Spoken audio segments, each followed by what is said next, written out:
Well, hello and welcome to episode number 415 of the Plane Talking UK podcast. I'm Carlos, and in this week's show, Airbus is off on its longest yet pressurised tube. Big pay rises at Americans' regional carriers, and Irish business aviation gets a huge boost with a new oversight agency. In the military news this week, the US Navy and Marine Corps take an operations pause after a series of mishaps. The new German F-35s are headed to Buchel Air Base, and Sweden is set to get some second-hand C-130Js. So joining me this week is not Mr. Bones, unfortunately, as he is on vacation on the French Riviera, drinking the finest Pinot Grigio known to man. And also, Matt is not with us this week on the show, as you could probably see. Matt, unfortunately, has had to go and do his radio duties over on Park Radio, so he's over there on Park entertaining everyone with some 80s music this week. So if you fancy that, go and have a listen to Matt on Park Radio. But Armando is also flying. He was going to be with us tonight, but unfortunately he has had a last minute flight come in, literally about 5 seconds before we're going to go live. So Armando is busy flying, but we have got two super subs joining me this week on the show. And the first super sub we have joining us on the show this week is a regular on the show. He's been on quite a few times now. He was also with us at the 400 show. And he also is a captain for a large European airline flying the Airbus A320. Welcome onto the show. It's Matt. And Carlos, thanks very much for having us on once again. As always, an absolute pleasure. So how have things been with you then, Matt? Obviously, it's been one of those busy times with the obviously the summer season's kicking off, flights are starting to build up. I'm guessing you must be up to full capacity now. Oh yeah, busy. No days off, and lots of full flights, which of course is good. Good signs of recovery. There's certainly lots of demand out there, which is what we like to see, certainly.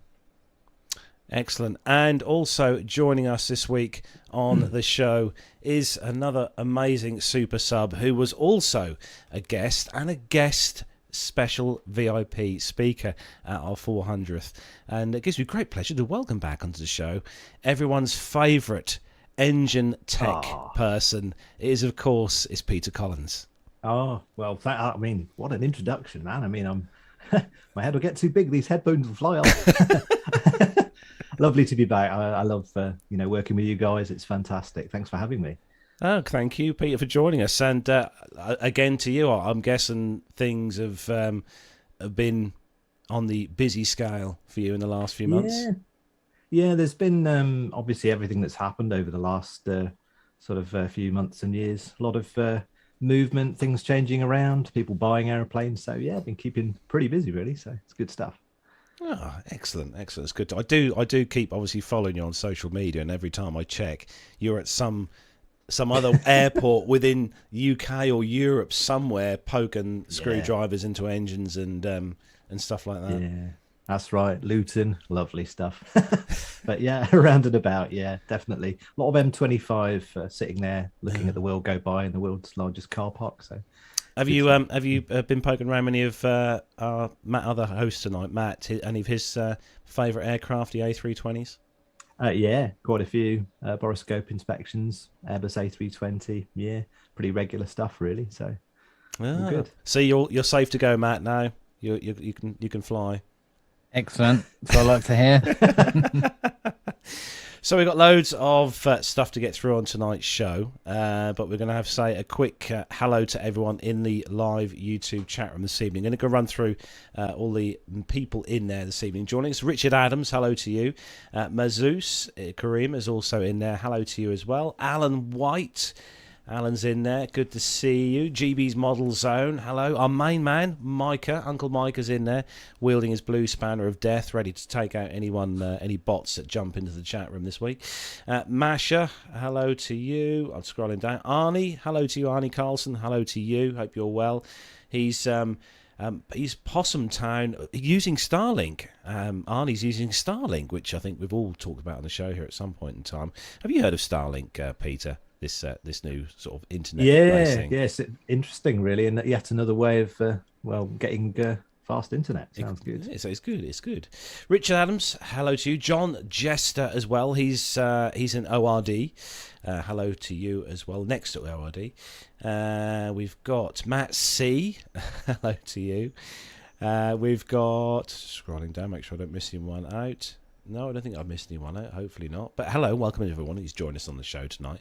Don't forget, if you are listening to the show as an audio podcast and you want to tune in and watch us on YouTube to see us all in glorious, fine, high definition HD and see what we look like in the real human form, you can take yourselves over to YouTube, search us on there, Plain Talking UK, and don't forget to click on that subscribe button and the bell icon to be notified every time we are live and broadcasting a new show, because we'd love to have you in the chat room with us, having a chat with all the chat room family. As you can probably tell, I am halfway or nearly 3/4 of the way through another blooming cold. That's the second cold I've had now in the last month, so I'm doing quite well at the moment with the old Great British colds. Had a week away in Devon last week, which was really nice down south. And a fantastic week off, but it was the weather was a bit changeable, and we were in a valley surrounded by trees with a big lake going through, and it was a little bit damp. So I think I may have picked up the bug there somewhere, but oh dear, I don't know. But it's glorious weather today here in the UK. 34, I think we reached today. Am I right, guys? I know. Yeah, I know, Matt, you're the other side of the country, but it's thereabouts. You're hot over your way as well? Yeah. I think my car said 33 today or something like that. Ooh. So, yeah. It's not that humid, though. So, normally it's quite humid, isn't it? But it's not been too humid today. That's probably to come, I would imagine. Right, so we've got loads of news to get through. So if everyone's ready, shall we do some commercial news? Let's go. The captain has turned on the seatbelt light. Please take your seats and fasten your seatbelts.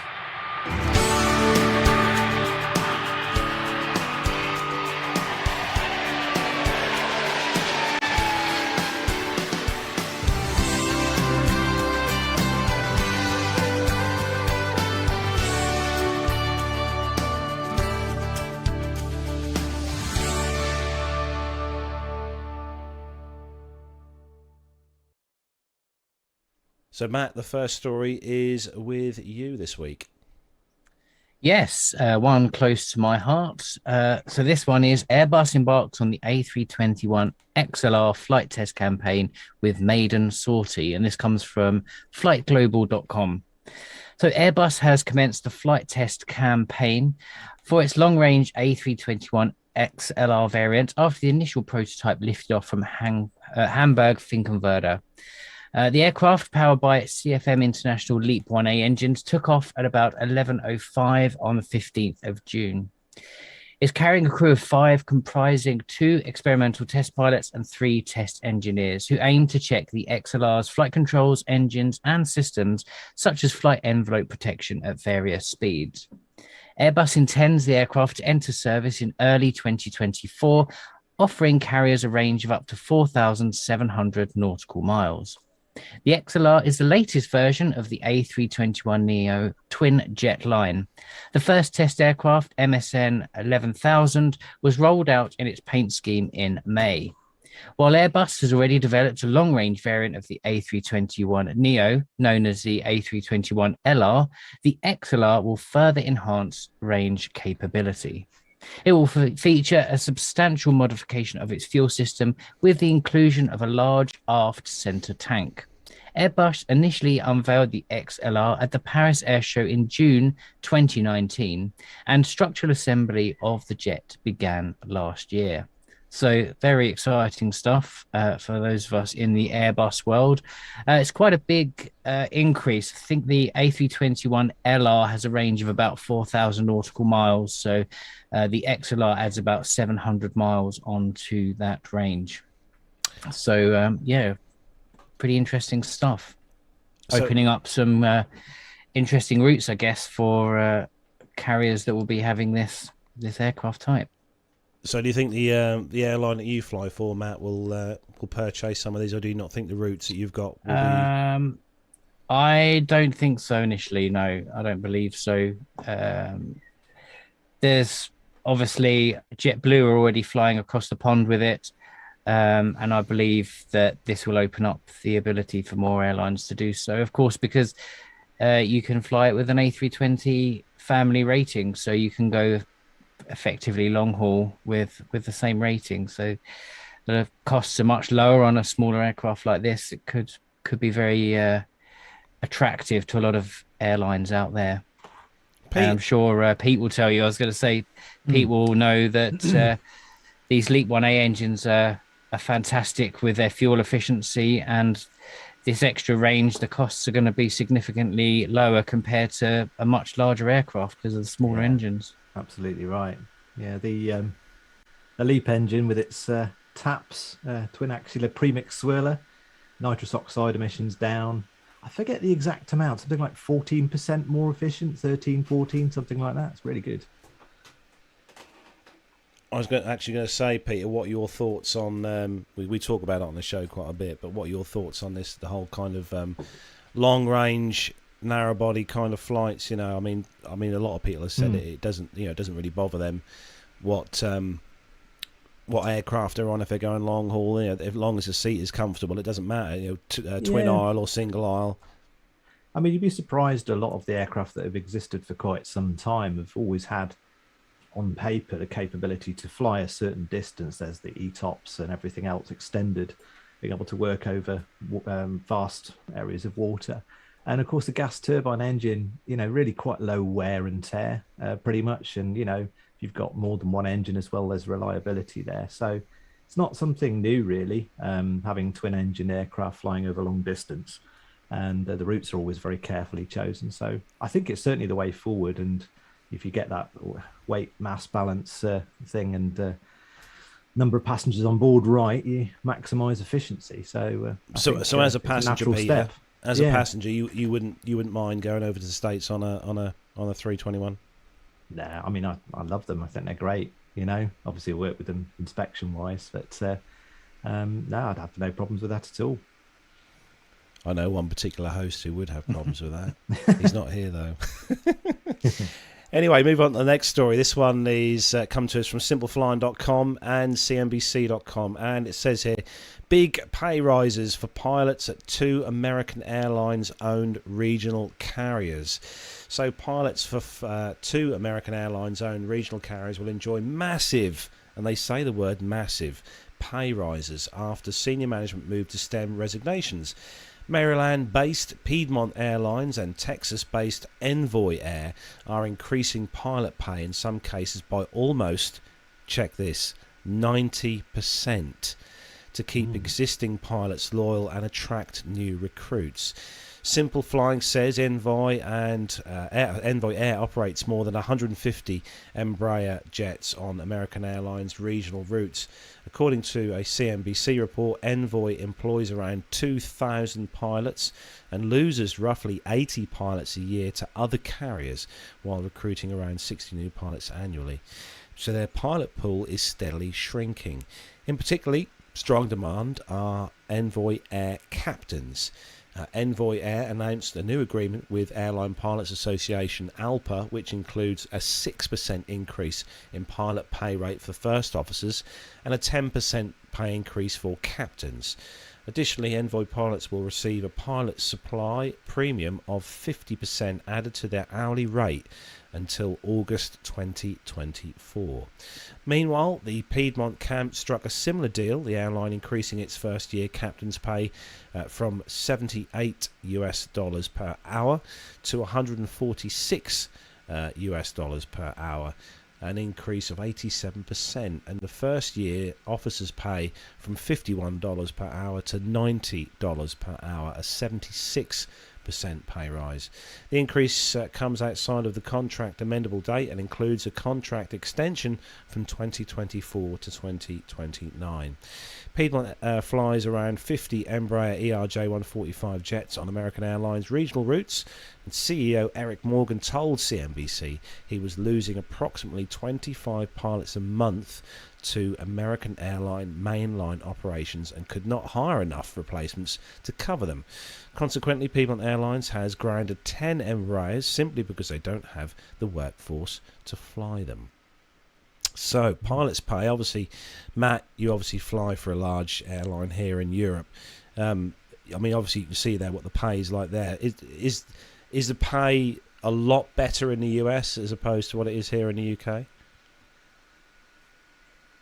Well, it's hard to judge really because generally we're paid an annual salary in Europe, so we don't really equate it to an hourly rate. So it's pretty hard to judge, to be honest. But I think historically the pay has been less in the US, certainly for regional carriers.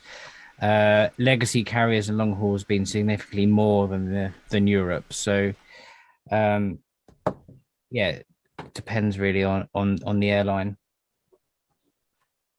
And what do you think about this, Peter, with the pay rises? Well, it's incredible, really. I mean, I have to be honest. I've got friends who've lost jobs, been made redundant, and I mean, clearly, yeah. There is obviously there's a point they've got to now where you know, if they're desperate for staff, it's a very fluid time, but that's the aviation industry per se, isn't it? It's always going to be volatile. There'll be good times and there'll be difficult times. Well, I mean, if the pay's gone up, then okay, that's a good thing. But will others fall into suit and actually value their staff, value their highly qualified, highly trained pilots? You know, because at the moment, certainly people thinking of training to be a pilot, a lot of people are being put off because of certain cost-cutting strategies that take place. So I think decent pay packages are a good thing, I think.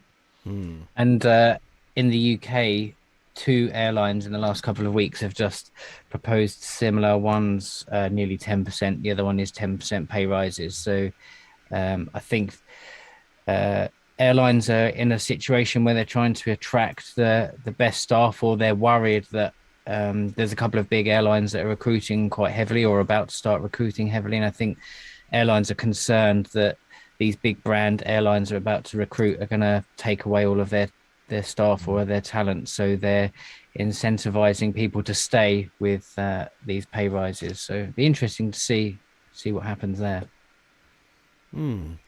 Especially with the whole industry, not just pilots. I think it's across the whole board, I think, with ground staff and that. I went to a recruitment fair not so long back at Norwich Airport just to have a look and see what things were about there, and I found out what their pay was there at Norwich International Airport, and I was quite shocked, I'm not going to lie, at what their pay was, their starting pay was for you know, ramp operators and you know, ground crew and stuff. It was quite an eye-opener, I will say. This is a European problem as well. I don't know what it's like in the rest of the world, but I flew to Amsterdam the other day and they said that they were cancelling flights due to lack of ground staff. I went to Berlin last week, and when the dispatcher came on, they said, I'm afraid we're going to be delayed because we're short of staff. And I said, oh, which area of staff are you short of? And they said, every area, from check-in to security to gate staff, ground handlers, baggage handlers, tug drivers, literally across the board they were short. So it seems to be a significant issue across Europe. Maybe it looks like maybe it's the same in the US as well. Is it the same for the particular job you do, Peter? Is that quite, you know, short of people? It's not exactly the same, I would say. There's been a few companies that have sort of let people go, but I don't think it is certainly in my experience the same. You know, there's certainly been a lot of moving around and retraining and companies trying to slim things down. Whenever there's a movement of or attrition of change in numbers of personnel. You have to retrain people to do the engine ground runs. You have to retrain people to do the borescope inspections and so on. Just reminded me actually of that story. Which one was it? Was it first officer or captain loading the cargo so the plane could go that had been delayed? Can you see that? I saw that on social media this week. Yeah. So yeah. So the next story is actually coming to us from Armando, and I shall just grab that in there as Matt would do. I don't know how Matt does all this, honestly. And Armando's got a story for us this week, and it's all about the IBGAA. Formed in September of 2020 and formally introduced last month at the 2022 European Business Aviation Convention and Exhibition, the Irish Business and General Aviation Association is hard at work building international relationships and expanding the knowledge and understanding of the role of general aviation and business aviation throughout the Emerald Isle. According to the group's projects, the noted executive director Joe Buckley, he's crafting a roadmap for the industries developed to be presented to Irish government officials later this year. This is emphasizing the business aviation's role in supporting companies with operations in Ireland and the country's burgeoning tourism market. He said that governments are not always aware of the importance of business aviation to their countries and economies.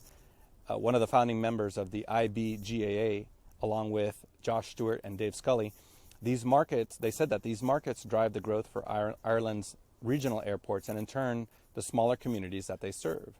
Other IBGAA priorities include attracting international companies to Ireland for entry into the European market, highlighting the advantages of the country's aircraft leasing market and the Irish Aviation Authority aircraft registry and education about new aviation technologies driving greater efficiency and sustainability. The IBGAA has a seat on the International Business Aviation Council and is also part of the European Business Aviation Association Advocacy Committee and the Council for the European Business Aviation Associations. They said that international credibility and collaboration is extremely important, as we've seen throughout our successful efforts to establish U.S. Customs and Border Protection pre-clearance for business aircraft at Shannon Airport. That's according to Buckley. Plans are also underway for IBGAA's first conference in November. This is another important step towards building those international relationships, Buckley said. He said that they're expecting to welcome between 150 to 200 delegates to Ander Manor in Limerick, offering these senior decision makers, aircraft owners and operators, and anyone to network and build these relationships in a relaxed environment. Noting Ireland's historic role as a vital aviation hub dating back to the earliest days of international passenger air travel, Doug Carr, NBAA's Senior Vice President for Safety, Security, Sustainability and International Affairs, said that IBGAA presents another important voice in advocating for business aviation. This is very important for the country of Ireland as business aviation post-pandemic continues to grow, as is evidenced with the aircraft behind me, the aircraft that I fly. Business aviation is just an incredible growth sector, and I'm glad to see that the Irish are getting in on it and also establishing the formal processes and organizations to generate interest and business in this segment of aviation. And thank you, Armando, for that. Honestly, the guy always has the best backdrops, doesn't he? Every time he does a recording. I hadn't actually heard of the IBGAA. Anyone else? Yeah. No? News on me. No news on me. I mean, I know business aviation is quite big at a couple of the the airports here in your Biggin Hill and Farnborough. I know it has a lot of business jet aviation in. But I thought there was quite a lot of business stuff that flew into Shannon.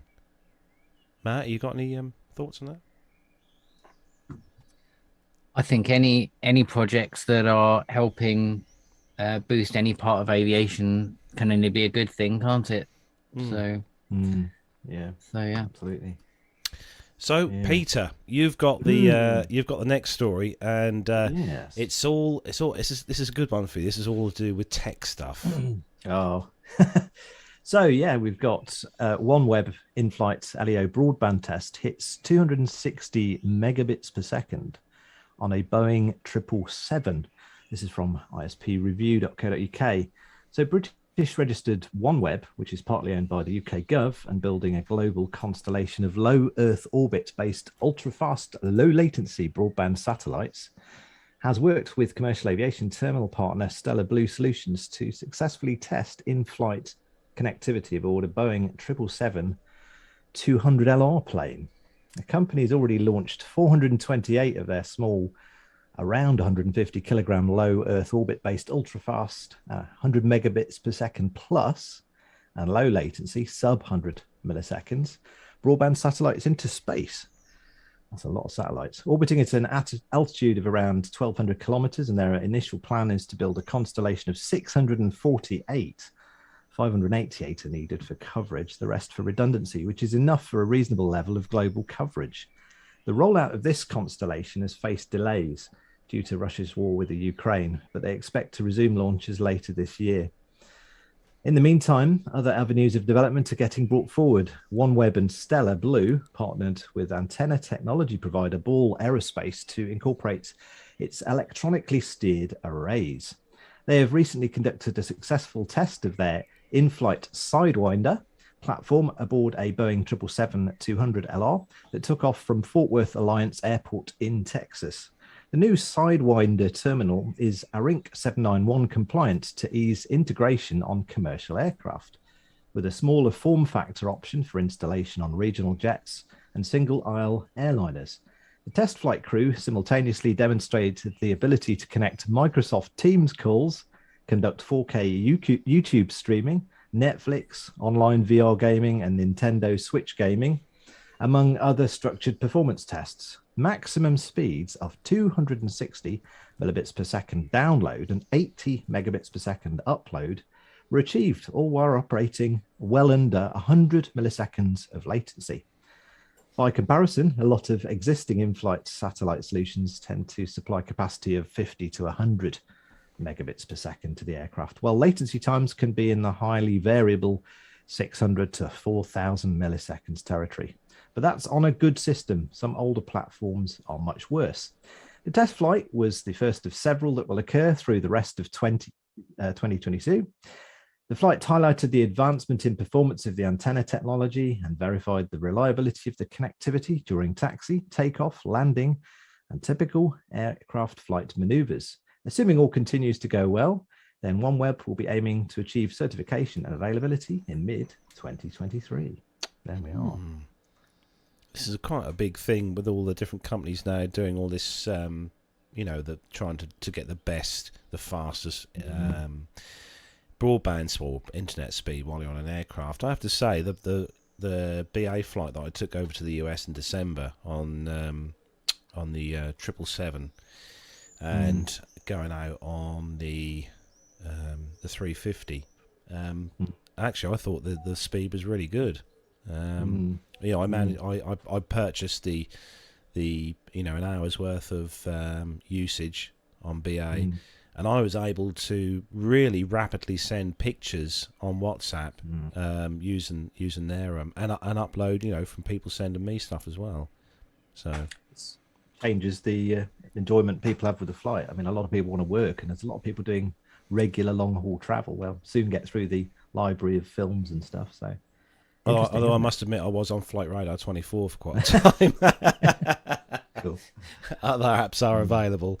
What do you think about the whole kind of? I know the particular airline you fly for, Matt, doesn't have any Wi-Fi on board, but do you think that's something that you'd like to have on in the future? I don't know. I'm torn. I think there's part of me that enjoys a few hours not being linked to the outside world through the internet. So sometimes it's quite nice. I don't know. It depends how far we go down the future, isn't it? Where we've got everybody sending messages or creating TikToks or whatever it is that people do these days all the time. I don't know. But I think, from a operating point of view, it'd be great if we have internet access that's fast enough that the aircraft can use it. So, getting live weather pictures can be streamed up onto our display screens and things like that. There's lots of practical uses that can be used for it. And like Peter says, the business traveler would be able to get work done on those flights, which I'm sure would be useful. I mean, I've never used the internet on a flight, to be honest, but I've heard announcements made or notes in your seat pockets and stuff that says, don't use it for video calling or Skype calling and things like that. So there are generally at the moment restrictions to the use because, like someone said in the chat, you take that 200 odd download speed and divide that by 3, 4, 500 people, depending on the aircraft. It's not actually very much bandwidth per person, so it wouldn't take very much for it to jam everybody up. So yeah, you won't have everybody. You couldn't have, I doubt, 400 people streaming PTUK on YouTube on a Friday night. No, that I'd love to see. If anyone is on a flight in the next 12 months and they get a chance to watch us live on board an aircraft and can take a picture, I want to see it. There might be someone now. Yeah, if you're currently flying on a commercial airline or watching this show via the internet on an aircraft, let us know. Email us, podcast@planetalkinguk.com. There we go. I'd love to see that. Perhaps I should try that next time I go long haul. I'll give it a go.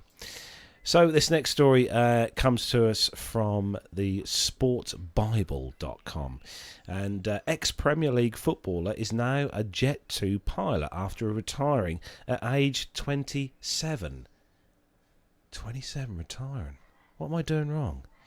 Anyway, Richard Kell, an English ex-professional footballer who's played midfielder for Middlesbrough as well as Scunthorpe and Torquay, left his sporting career behind at the age of 27.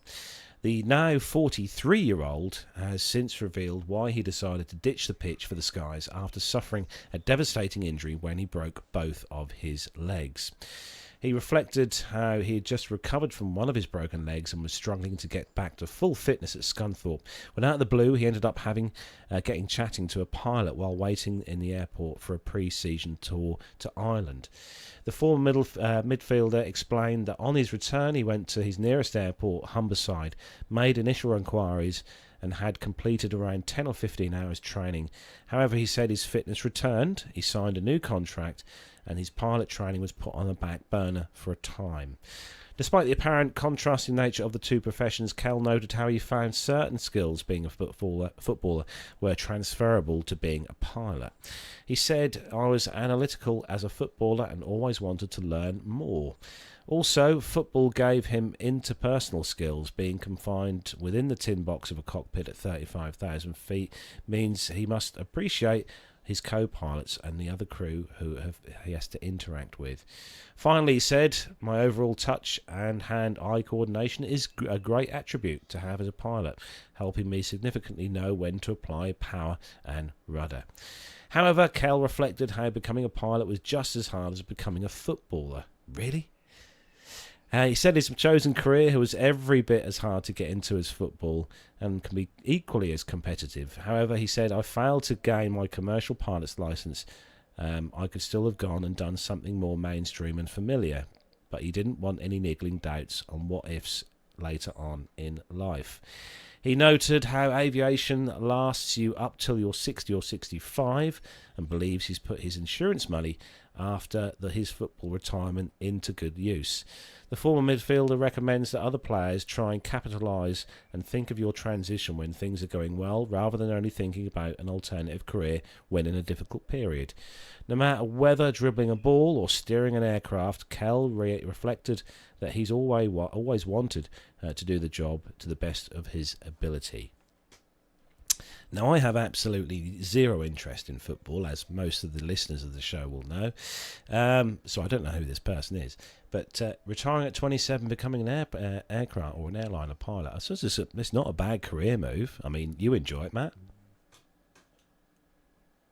Yeah, absolutely. And it's not a unique story, is it? There's a few famous people that have gone on to fly for airlines. Wasn't there someone that was a famous from a band or something, or a famous rugby player it was very early days of EasyJet, used to fly for them? Oh, I think they were in that airline program, weren't Yeah, they, yeah, I back in the remember day? that. Can't remember who it was. There's a few rock stars out there, isn't there? Hopefully the chat room can help us out. They normally tend to, Matt. They Yeah. definitely tend to do, yeah. Oh yeah. So Um, is this? Are you going to go from being a pilot to a footballer then, Matt? Or... Yeah, definitely. Yeah, I mean 39 next week, so I think I'm quite early on in my football career. What about you, Peter? Go from the inspection career to being a commercial airline pilot. I mean, you've got your PPL anyway, so I mean, you're halfway there, essentially. Yeah, well, I did a few years ago. I did get through quite far in the BA Future Pilot scheme, but that's another story. Yeah, I mean, it's tremendously. It's a big decision, but in life, we have to make these decisions, don't we? And think about changing. I mean, I love the job I've got at the moment; it's fantastic. But I can see I've heard loads of stories. Long distance lorry drivers who've ended up in the cockpit flying. Spoken to people who've gone for it, and they've had to be very patient. But determination's key. And if you're determined and you're prepared to, take the risks and work hard, I think it's certainly an option. And well, we need some positivity. We need these opportunities there so people can fly. So, I'm just looking in the chat room here. Alan White is saying that he forgot to mention that pilots and footballers both make similar salaries. Yeah, the difference is one is a year and one's a week. I thought you'd come out with something there, Matt. What else we It got? was Bruce Dickinson was that's it. What the That's one I it. think of. yeah. Yeah. And my man Mike is saying, hey, come on, we all know that Captain Nick and Captain Jeff are really rock stars. Yes.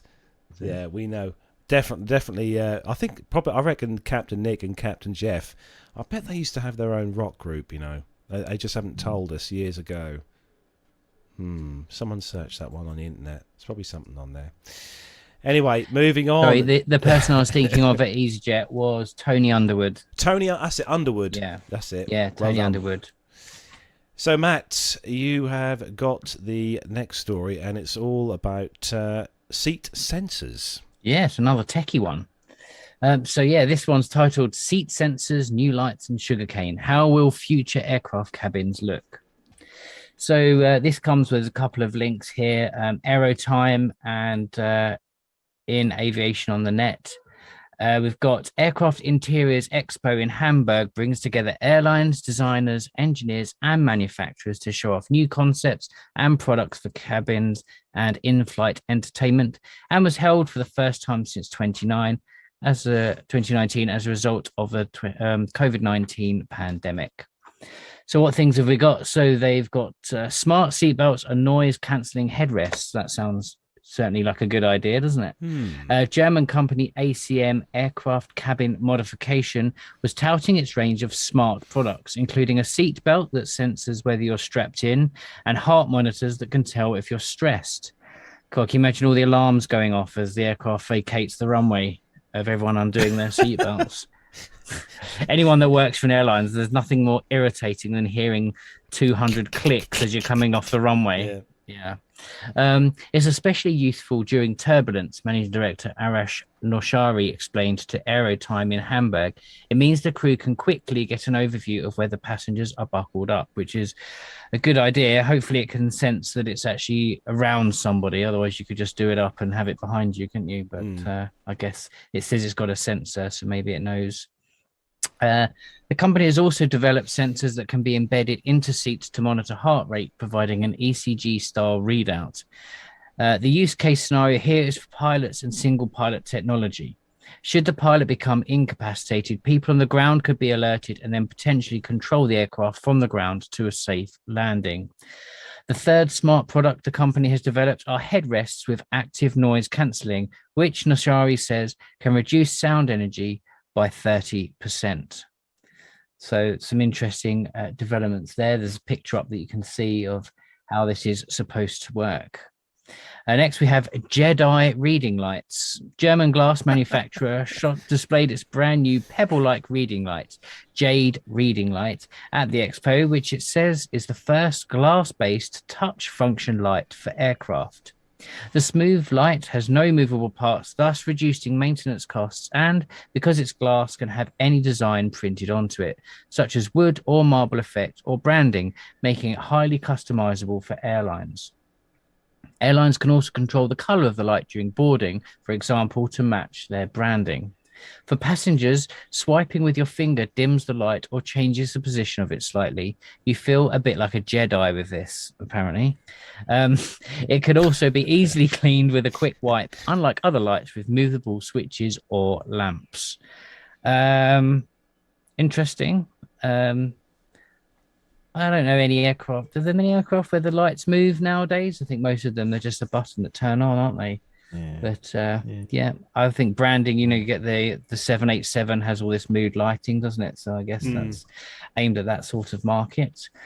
No more cold galleys. Ever noticed how some areas in an aircraft feel really cold? Aerotime has even heard stories of how cabin crew resort to woolen socks or use bottles filled with warm water to keep their feet warm in the galleys. According to Lufthansa Technik, it can get as cold as -10 in the galleys during a flight, especially in the lower areas due to cold airflow. That makes it not only uncomfortable for crew while they're working, but condensation can also collect on the door sills and mechanical parts, freezing in cold weather and potentially preventing the doors from opening. But the German company Lufthansa Technik said it has signed a deal to provide its Heat Now floor heating product to Condor on its A320 fleet. The system consists of an ultra-thin and lightweight heated pad connected to the onboard power and can be installed on almost any floor panel. You can see a picture there of a infrared camera showing the heated floor panel there.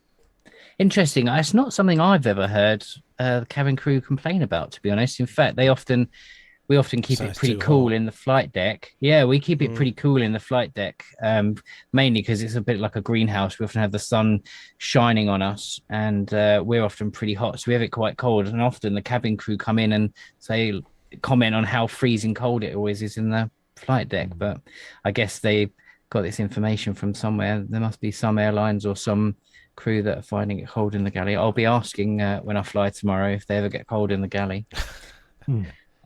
Sugarcane cabins is the next item. So supplier FACC unveiled what it termed a radically new cabin concept at the AIX, promising more sustainability and passenger comfort. The company said it had spent several years developing a new lightweight material derived from sugarcane, which it said is well suited for use in aviation because it's extremely robust and resistant to heat and chemicals. It also unveiled a concept for in-flight entertainment, with the entire back of the seat being transformed into a screen that can be connected to the passenger's own device. For the cabin seats made out of sugarcane, airlines will probably only care about whether it's lighter and burns less fuel. So if it's also lighter, then I'm sure airlines will be interested, because you imagine how heavy all those seats are, that any small reduction in weight off of each one will have a significant effect across the whole aircraft. Does that mean you can eat the seats as well? Gonna say, be good, wouldn't it? Yeah, if your sugar level's getting a bit low, just lick the seat. I like the idea of the large screens, though. It's getting better now, isn't it? But I always remember the seats, the in-seat TVs were always tiny, weren't they, when you used to go away? But large screens connecting to your own device could be pretty good. Do you remember years ago with the old TFT displays that used to be in the backs of the seats, when they first were in the backs of seats? And those were the hideous displays, weren't they? They were really grainy and just dull and no colour to them, and them days. Or even going even further back, I still remember the old CRT monitors all the way down the the pop down CRT monitors in there. That's it. God, back to the Future or whatever.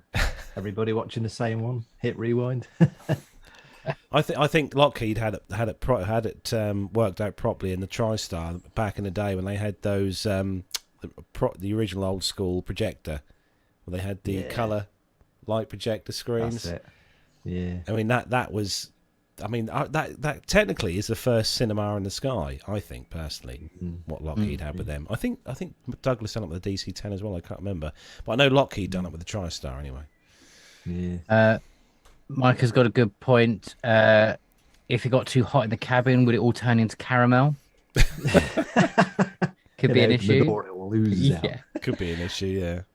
And this last item, I think this is an excellent idea, and I don't know why this hasn't happened before, because this is always a nightmare. Headset-free audio. So Safran Seats unveiled Euphony, a passenger experience system for business and first class seats that brings passengers with a headset-free personal sound experience. It's developed alongside acoustic engineering company Devialet, bringing sound in every position of the seat for use with entertainment content provided by the airline without headsets and cables. This setup provides a high fidelity sound with a system that can be adjusted in real time to the audio content and the ambient cabin noise for a personalized listening experience that doesn't affect other passengers on board. I think that's a great idea. I mean, even if they just gave us wireless headsets to wear, I always find, especially traveling with children, you've got, you know, the four of us or three of us in a row, they all get tangled up, or you put your seatbelt on and then the wire's under your seatbelt and you have to undo it again. So wireless is, I'm surprised this hasn't happened already, because I think it's a great idea. You think the cost of sanitizing, handing out and collecting back in all those things, everyone is in a plastic bag. People nick them. It must cost them a fortune. You say one of the things I could never work out, Matt, was, you know, if you've ever flew on, I think it was on the previous BA product before they upgraded their World Traveller cabins and the economy cabins, they had the headphone jack in the side of the arm of the seat where you're sitting on the actual side. So when you get in your seat, if you've got your headphones plugged in on the side and you accidentally clipped with your leg as you got in, you'd end up snapping off the jack cable in the hole, or bending it, or breaking the wire. Yeah, I've done that before. Yeah, and I always thought to myself, who designed on the seats to have the jack cable input on the inside side of the arm, so you'd always, every time you'd catch it. I think Emirates have got the right idea. I think on the Emirates economy, I'm pretty sure on the Emirates 777, their headphone jacks are actually in front of you. Yeah, that's actually good. Next to the TV, so you knew the cable's there in front of you. Yeah, so it wasn't. We flew Virgin in Easter out to the States, and they had, I don't know why airlines haven't done this before either. It was just a normal 3.5mm jack, so you could put your own headphones in rather than this weird 2-prong thing, as if you want to steal some useless headphones that aren't going to work anywhere else. But now you can just use your own, so you just have more comfortable headset to wear. Much better idea. I think that's great. Yeah, Owen in the chat room says that some of the IFE where he works is Bluetooth, which is always good, I think. Always good to have Bluetooth. I think some of the American carriers have Bluetooth connectivity on some of their IFE systems. Interesting. Which is a good, if it works, it's a good thing. I don't know how that would work with about 300 people all using Bluetooth on the same aircraft, but it goes back to the internet, doesn't it? We get to the point where you have a lot of people in a small space. Bandwidth of any form is going to become an issue, isn't it? Oh, Mike has just put in on comment to what I said, but the problem with the cable jacks being in front of you is that if you're sitting in a row and someone wants to get out, you have to unplug. True, but then you normally have to sort of move and get out and step out for them to get out anyway, unless you're in the overwing exit seat, in which case you've got loads of room. Or if you're in business class. You have to be careful though. There's a lot of radio in the capsule of the aircraft, and as time goes on, they're going to need to just be very careful with this. You've got the avionics loom going up the floor, and it's going to require a lot of development and testing, I think. But I think it's a great idea. Certainly the plugging your own headphones in. Yeah. And this development here, where the speakers are built into the headrests, is you can get those sort of pillow speakers, can't you? That only you can hear. I guess it's the similar sort of design. I think that's a really good idea. So that was it. Yeah, that's all of that. So quite interesting. Hamburg's been busy, hasn't it? It has been busy, and perhaps we'll see some of those in the not too distant future, or some of the ideas. That'd be nice.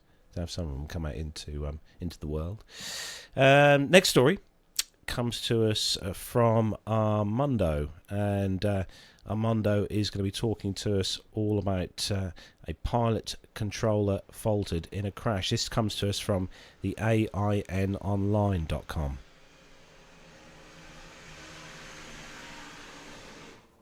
Now, guys, according to an NTSB final report, a pilot's failure to navigate around hazardous weather, resulting in flying into a thunderstorm, led to the subsequent loss of control and in-flight breakup of a turboprop-converted Piper Malibu near Castalia, North Carolina in June 2019. That accident killed the pilot and 3 passengers on board. The NTSB also said that the air traffic controller's, quote, failure to provide the pilot with adequate and timely weather information as required contributed to the pilot's inability to safely navigate the hazardous weather. Although the pilot was not instrument rated, he filed IFR for the Part 91 cross-country trip from Naples, Florida to Easton, Maryland. That's actually where I'm going today. The aircraft was also about 730 pounds over max takeoff weight at the time of takeoff. While en cruise at flight level 270, the 58-year-old pilot reported to ATC that his radar showed weather ahead. The controller acknowledged that weather but did not provide specifics to the pilot as requested, including the size and strength of the precipitation or the cloud tops, which were estimated afterwards at about 43,000 feet. The airplane entered an area of heavy to extreme precipitation, likely in a thunderstorm updraft, while in IMC, according to this NTSB report. Tracking information indicated that the airplane climbed about 300 feet, then entered a right descending spiral and broke up in flight at high altitude. The aircraft was estimated to be about 148 pounds over max gross weight at the time of the accident. Now, there are some obvious facts in here that there was pilot error and some judgment lapses here, but I want to talk about the controller aspect of this. Controllers are always there to help. That is something that I've learned over the years, and they are amazing at what they do. Controllers are so in tune with the area that they work, and if you listen to the guys over at opposing bases, they know the ins and outs, the weather patterns, the pros and cons of navigating aircraft, and they know exactly what they're doing because they do it day in, day out in this very specific geographic area. I have always been impressed with the ability of air traffic controllers to navigate us around adverse weather, especially thunderstorms. Now, I've had the opportunity to fly into Dallas-Fort Worth, Atlanta Hartsfield, Boston Logan, some of these airports that are incredibly busy, yet the controllers know exactly how to navigate airplanes and how to flow them into and out of the airports to make sure that the safest route is taken in order to minimize both discomfort to the aircrew as well as maintaining the flow into these airports. Now, that all being said, one of the things that I've learned is also don't let an air traffic controller fly your airplane. Especially inexperienced pilots tend to defer to the controller's experience and sometimes will take their suggestions, which that is what they are, is just suggestions, but they'll take suggestions almost as instructions because they're in a position of authority. So this is a two-way street between the pilots and the controllers. In this case, the controller failed in providing time-sensitive weather information to the pilot, but also the aircraft, which is proven aircraft, broke up because the pilot had made a judgment error and decided to take off over gross weight, and on top of that, he was not qualified to fly in instrument conditions. So unfortunate story, but there's always something to be learned from each of these stories. And thank you, Armando, for that. Another great recording as always, with another great background. Thoughts, guys? I mean, flying into hazardous weather. I mean, I remember Peter many years ago when I was on a training lesson years ago when we took off from Beccles and we started heading out towards the coast at Pakefield and Kesselin that way, and there was you could see quite a notable cell out to sea. and I think it was John at the time who was my instructor at the time, said, no, that's it, we'll scrub today, we'll go back and we'll call it a day. You know, that was a quick decision, and that was nowhere near the field at the time. It's better to be on the ground wishing you're in the air than being in the air wishing you're on the ground, as they say. Surprising with this particular thing, I mean, it looked like he wasn't instrument rated. Okay, maybe I don't know what the ins and outs of that were, but it's decision making. I mean, it's very sad, clearly, and it's that typical Swiss cheese holes. Everything lines up, and the accident takes place. But it's very sad that he ended up entering what most people would try to avoid. And what can we say? We've all got to learn lessons from it. And if in doubt, we've got to turn back, go home, and it's a little bit of get home-itis as well, perhaps. I'm halfway there. Maybe I need to continue. And it's tricky stuff. Yeah, and what do you think about the ATC? I mean, they're like Armando said, they are there to help us, but they're not there to fly the plane for us. Yeah, a lot of people are a little bit on the mic shy side. I'm not suggesting in this case pilot was, but we've got to be able to ask for help if we need it, and of course aviate, navigate, communicate in that order.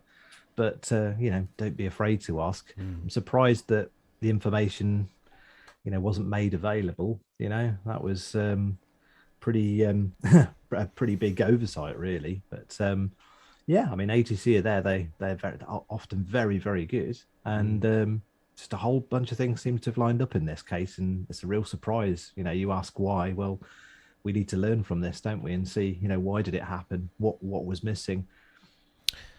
Matt, do you have any controllers in particular around the places you fly in Europe that who bark orders at you rather than ask you? No, not bark orders at us. No, I wouldn't say bark orders. I won't name any names. There are areas that you trust less than others. Let's put it like that. I mean, ATC is quite different in the US. I mean, in Europe, we would never ask ATC what they knew about the weather because we would probably know more about it. They don't tend to give us that sort of information.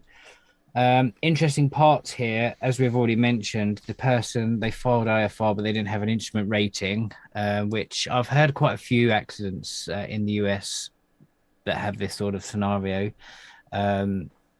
Also, it was overweight. Now, we will never know, or maybe the NTSB knows, but could that have unfortunately help with the breakup of the aircraft in the weather? Because if the aircraft was overweight, then it may well have got overstressed with any of the G loading that would have been caused by the turbulence in the weather. So that could be a factor.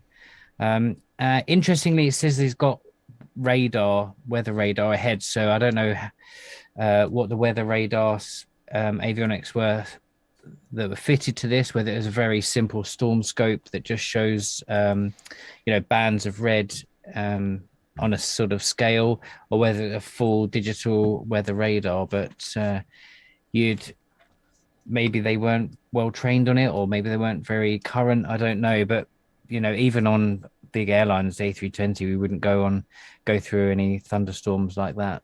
So I flew back from Tel Aviv yesterday, and the whole way there were thunderstorms all the way through Croatia and Austria, all the way through. We were just dodging storms all the way. It's quite a high workload when you've got that sort of situation. You can't relax because you're always thinking, oh, we'll take 10 degrees to the left to get around this one. And so it's quite a task to avoid weather, and an important one, because as you can see, you don't mess with nature. Exactly. Peter, you've got the next story, and we're looking here at why Australia are going back in time. Well, so story, resurrecting the Albatross, why Australia is returning to a 70-year-old seaplane. This is from aerotime.aero. So airlines across the world tend to capitalize on the latest high-tech aircraft to squeeze profit in a heavily contested market. However, in other aspects of aviation, including military and general aviation, old designs are often prized for their reliability, ruggedness, and low cost. And the same logic applies to seaplanes. The type experienced its golden age almost a century ago, but was pushed out as airport infrastructure developed and became more accessible. In 2016, Australian firm Amphibian Aerospace Industries, or AAI, announced plans to commence manufacturing a new version of the G111 Albatross, a flying boat that ceased production in 1961. The G111 is a civilian version of the HU-16 military seaplane, which is also known as the SA-16 JR2F-1 and UF-1 in various services around the world. The HU-16, introduced in 1949, was an upscaled and up-engined version of the slightly earlier Grumman Mallard. More than 460 UH-16s were built and used by the US Air Force, Navy, and Coast Guard, as well as many export customers such as the Royal Canadian Air Force and the German Navy. Most of these aircraft ended their careers in the late 1960s and early 1970s and were sold off to commercial operators. Some received extensive upgrades to their avionic and airframes, becoming the G111. The G111 has a unique position in the seaplane market. It's FAA certified, 28-seat, hull in the water, flying boat. The nearest alternatives are either 19 seats or less, or not FAA certified. Dan Webster, CEO of AAI, explained to Aerotime. The company's justification for restarting production of the aircraft seems solid. The Albatross does not really compete with other seaplanes still manufactured today. Furthermore, it outperforms these aircraft in many aspects. Being a flying boat, the Albatross can resist higher waves and land in harsher conditions than its floats plane counterparts. A regular landborne aircraft with floats instead of landing gear. Asking about possible upgrades, Webster said one of the top priorities is keeping the aircraft simple, which means retaining its aluminium construction, or aluminum, rather than using modern composites. The original HU-16 was equipped with a rather antiquated Wright R1820 Cyclone radial engine. The manufacturing of this engine stopped in the 1950s, and some Albatrosses have since been re-engined. The next G111s will sport PT6A-67F turboprop, which is a deeply modernized variant of the ubiquitous PT6, which powers anything from air-tractor AT400s to the Piaggio P180 Avantis. In December 2021, AAI signed an agreement with Australia's Northern Territory government and secured permission to develop manufacturing infrastructure in Darwin. With support from the local government and various prizes and grants, work there has already started.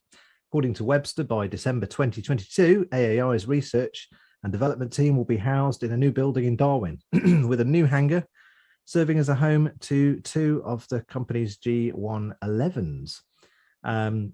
There's several variants. There's a combi passenger cargo, 28 passengers, 3 crew, galleon rest room. There's an aero medevac capable of transporting 12 stretchers in a single lift. Aeromedical 4 to 6 stretchers with capacity for more sophisticated medical equipment, and search and rescue capable of mission up to 12 hours, extendable to 20 hours with extendable fuel tanks. So there we are. Interesting stuff from down under. I quite like these. I had a dabble with seaplane when we were on honeymoon. We flew on the de Havilland, the Twin Otter seaplane. Oh, that's a fantastic experience, an absolutely mega experience. I'd love to try again for sure. But these are a completely different ball game altogether. I mean, I love the paint job, if anything. It's also like, if it ain't broke, don't fix it. These aircraft have been used in the past. Oh, very yeah. robust, designed to land in the water. The Catalina's one of them, isn't it? Flying boat, and that's amazing, isn't it? Actually, you just said that. I went. I done a trip out, a couple of trips out this week. Passing Duxford in the van, and I'll tell you what, being an av geek and driving a vehicle and going past Duxford is not a great combination, especially when they've dragged the Catalina out of the hangar. So I'm driving along and I'm sort of looking out like this, because that is quite a busy road. That road that goes past I know Duxford. that road. Same Yeah. here, rubberneck syndrome. I'm just looking over. So how did you write off your car? I was watching the Spitfire. Even you go past the gate guarders there on the car park, and you kind Yeah. of you just got to look. It's one of those things. It's a nightmare when you see great stuff like that in the air. But On the subject of gate guardians, someone told me a story that somebody many years ago bought all of those gate guardians up, the original ones, for something like £1 or £3 each. Originally, the original aircraft, made a fortune later on. That's some story I heard somewhere. And they were replaced for models in some cases. I think possibly at Biggin Hill, not sure, but bought them for peanuts. Anyway, sorry. I need to get back there. Actually, I need to use my my Christmas present a bit more. My membership to the Imperial War Museum. I need to go back to Duxford again. Because to be fair, going to Duxford, you don't you go back there 10 times in a month, and it wouldn't be boring. That's right. So. So moving on to the next story, and this one comes to us from aviationonline.com, and I love this because I've seen this aircraft, well, not personally, but I've seen it online so much. It looks awesome. This is Honeywell's Boeing 757 turns 40 years old. So the Boeing 757, owned by US company Honeywell, celebrate its 40th anniversary. Since 2005, the aircraft has been used for various tests of new technologies and solutions for the aviation industry. It was the 5th aircraft of its type to roll off the production line. It completed its first flight in February 1983 and began operating for Eastern Airlines that same month. Then it operated commercially for Air Tours International. I remember those, don't you, Peter? And My Travel Airways. In 2005, the aircraft with manufacturer serial number MSN 22194 was acquired by Honeywell and registered as November 757 Hotel Whiskey. Today, although the 757s have been retired from most fleets to be replaced by more modern, efficient aircraft, it continues to be used as a test aircraft. Jet engines, electrically and mechanical systems, avionics, software and connectivity equipment were some of the tools tested on the aircraft. They said we are among the select few pilots in the industry who have the responsibility to push an aircraft close to its limits, said Joe Duval, Director of Flight Test Operations for Honeywell Aerospace. He said we have intentionally flown into some nasty storms to test our radars, and we have flown towards more mountains than I can count to test our ground proximity warning systems, he added. Currently, the aircraft has accumulated more than 800 tests and 3,000 flight hours around the world. Many innovative technologies were tested with it, which were later implemented into different industry segments. These include Honeywell's IntuView RDR4000 and the DR7000 weather radars for commercial and military aircraft, next generation flight management systems, as well the HTF 7000 engines, JetWave and JetWave MCX onboard connectivity systems, among other things that have been tested on this particular aircraft. Now, it's safe to say, and everyone knows that the 757 is on my list of number 2 on my list of favourite aircraft. I absolutely love the 75, and I hope it continues to fly for more years. But 40 years old, Peter. Yeah, I flew, I think, a Britannia 75 as a passenger. In fact, back then you could write to the airline if you were interested in airplanes, say you wanted to be a pilot when you grow up, and you could fly in the jump seat, which I did. So lucky to do that.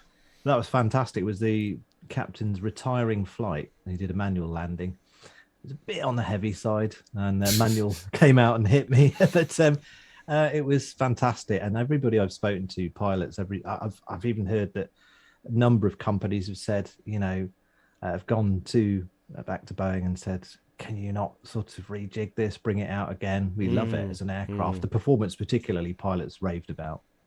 Yeah, it is. It says RB211s. Yeah, and I think they had a few of them were powered by the Pratt & Whitneys as well, weren't they, Peter? Yeah, possibly. I think the American ones had the Pratt & Whitney engines on.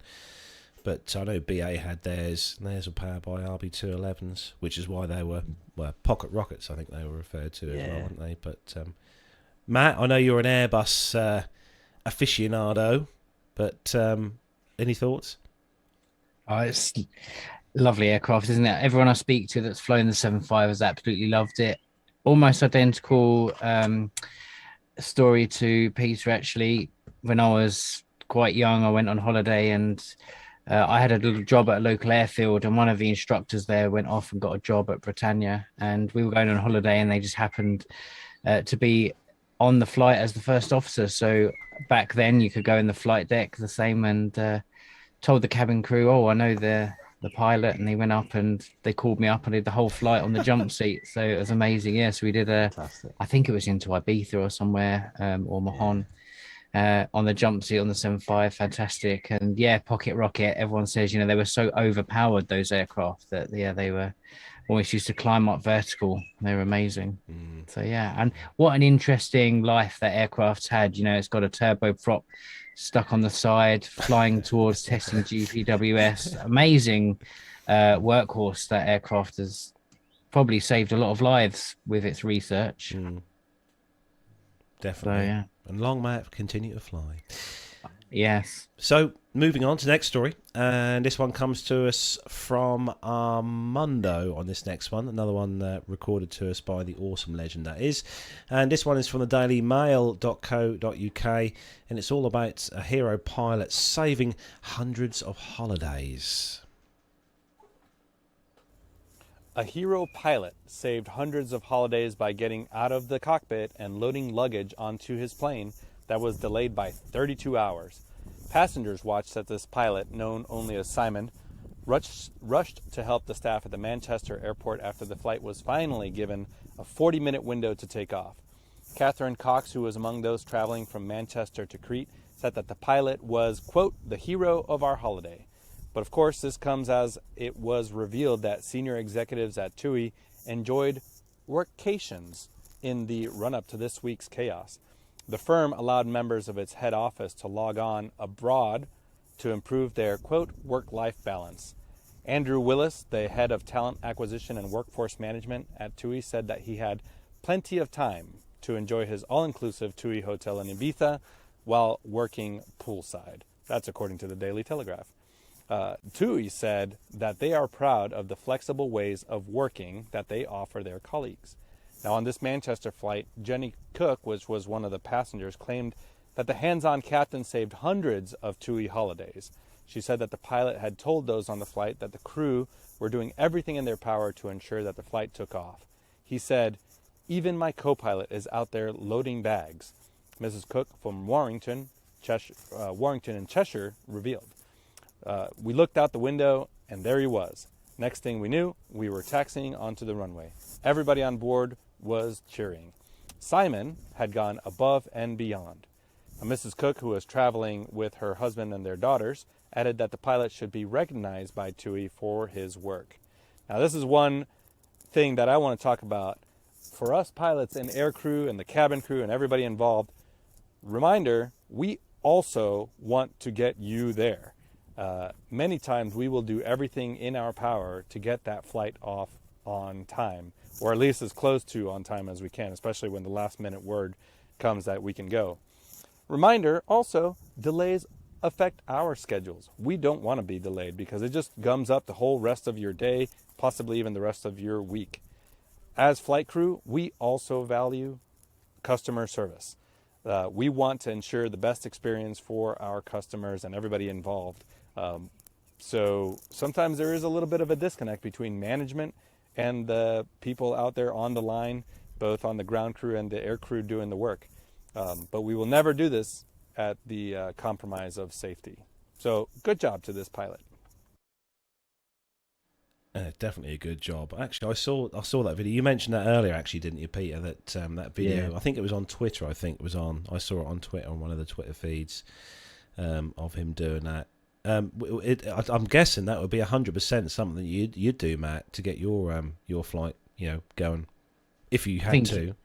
Yeah, I remember we actually had a situation all years ago now, probably 14 years ago, something like that. I remember we were in Milan, and the ground or the baggage handlers were on a sort of semi-unofficial strike, and the captain said, we'll just go down there and start loading bags. And so we picked up the first case, and they were all like horrified and sort of embarrassed that we were holding the bag. And they all quickly ran over and started taking over and put the bags on. But yeah, I guess in the right circumstances, if you felt that that was going to get you away, then definitely, yeah. Certainly going the extra mile, isn't it? Yeah. Yeah, and you could find yourself on social media, Matt. You know, yeah, just where I want to be. Yeah. Oh dear. Anyway, moving on swiftly on. We've got loads to get through still. Matt, you've got this next one, and this honestly, this video which goes with this thing, honestly, just bizarre. So this one, well, the title tells you pretty much all you need to know, doesn't it? Jordanian Air Marshal pulls gun on passengers, which is not ideal, is it? So while the incident allegedly took place several months back, footage is now going viral of a Jordanian security officer pulling a gun on passengers in the galley in order to keep them away from the jet's cockpit. In the video, you will see the cockpit door open and close, and then passengers repeatedly try to come up to the cockpit to enter it, while the security officer keeps passengers away with his gun. This incident happened on Jordan Aviation, which is a private charter airline based in Oman. The airline operates worldwide charter services. This allegedly happened on a charter flight from Saudi Arabia to Nigeria. According to reports, the flight had to divert to a different airport in Nigeria, and the airline tried to offload passengers there. The travelers weren't happy with the diversion point and the carrier's inability to get them to their final destination. Once the plane was on the ground, passengers wanted to speak to the captain. However, Jordan's laws prohibit passengers from entering the cockpit, and it's standard for the Jordanian Airlines to have a security officer on board. So when the passengers tried to enter the cockpit, the security officer tried to keep them away with a gun. So yeah, what are your thoughts there then? Well, we have a video of this actually, which we're just going to put on here for the benefit of our YouTube viewers. Here we go. If we'll put this video on so you can see. Here we go. We're going to play that right now.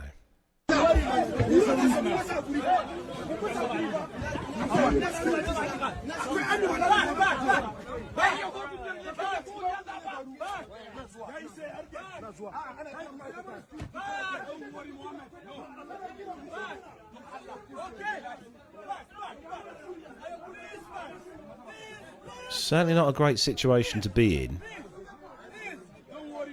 No. As a passenger, honestly, you're gonna be sitting there thinking, what's going on? You know, I need to get off this aircraft now. I can't believe that.